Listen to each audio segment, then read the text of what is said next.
You could be saying all the right things in an interview, but your energy could be off. So let's talk about it.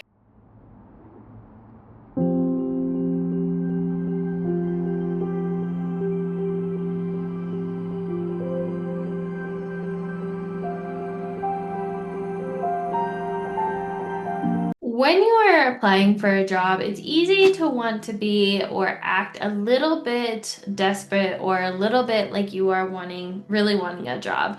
We are told to be grateful for any job we get, especially as a first year teacher. Wanting a job is human. We need it to survive. We need it for money. We need it to make a living. And that whole saying, it's easier to get a job when you already have one, is so true. And here's why. We're going to talk about how it shows up in the interview, how desperation can show up in the interview. So, how it shows up. This often looks like you're over explaining. You're second guessing whether or not you're talking too long or too short. You're worried you're coming off as too passionate, too disingenuous. So you're over explaining a lot. You're over talking.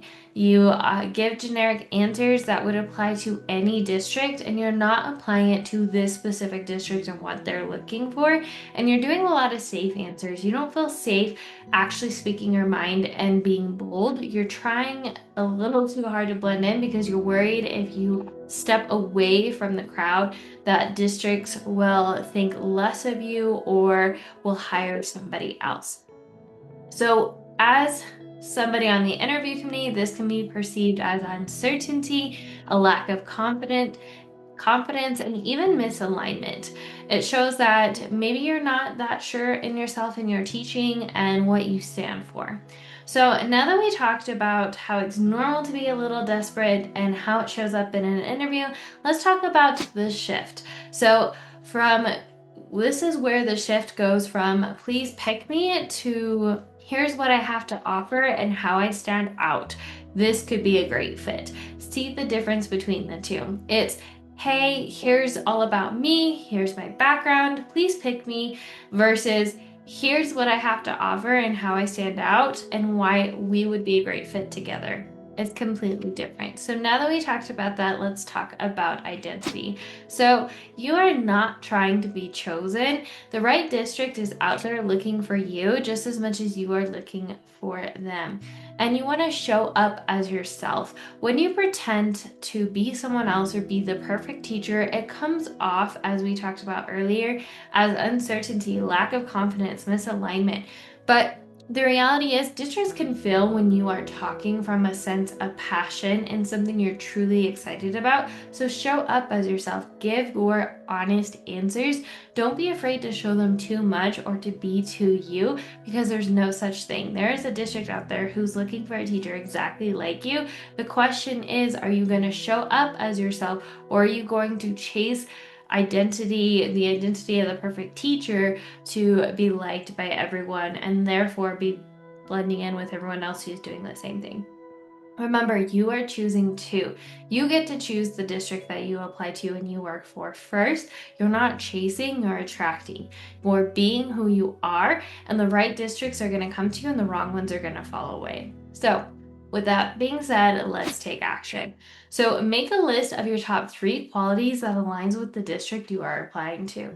Are they looking for career readiness? Well, maybe you're a self-starter, or maybe you're a lifelong learner, or you love learning. What are your top 3 qualities and how does it fit into that district or school's mission or values? So, as a recap, we talked about how it's normal to be a little desperate, especially when you are applying for your first teaching position. We talked about how it can show up in the interview, not only for you, but as someone on the interview committee. We also talked about the shift on showing up as please pick me to here's what I have to offer, here's how I stand out from other teachers you're probably talking to, and here's how I could be a good fit here. We talked about identity, how you're not trying to be chosen. The right district is coming to you and looking for you, and you just have to show up as yourself and the rest will happen naturally. And then we talked about how to take action, how to pick out your top 3 qualities and how you can apply it to that specific district you are applying to. If you found these tips helpful, I would really appreciate it if you could like and subscribe. Make sure to send me a DM about what your favorite thing from this week's content was, and make sure to pass this along to more teachers who need it. If you want to take it a step further, make sure to check out my free teacher interview guide. It's got my top 10 tips to getting hired by out of alignment instead of trying to blend in with everyone else. What I like about it is it links to additional podcasts and YouTube videos because I've got a lot of content now, so you don't have to sift through everything, it's all in one spot for you. If you want help customizing your cover letter and resume to match the district that you're applying to, make sure to check out my teacher interview bundle. It's got 10 matching cover letter templates and as well as follow-up emails, thank you emails, and even a bonus demo lesson. So make sure to go check that out. If you want the whole process to how to get hired from an aligned district, not just any district, but your dream district, make sure to check out Land Your Dream Job. That's my experience to walk teachers from every step from the research phase all the way to what to say and how to show up in the interview and how to follow up and what to do immediately after. As always, remember we are stronger together, and I will see you in the next one, Teacher Bestie. Bye.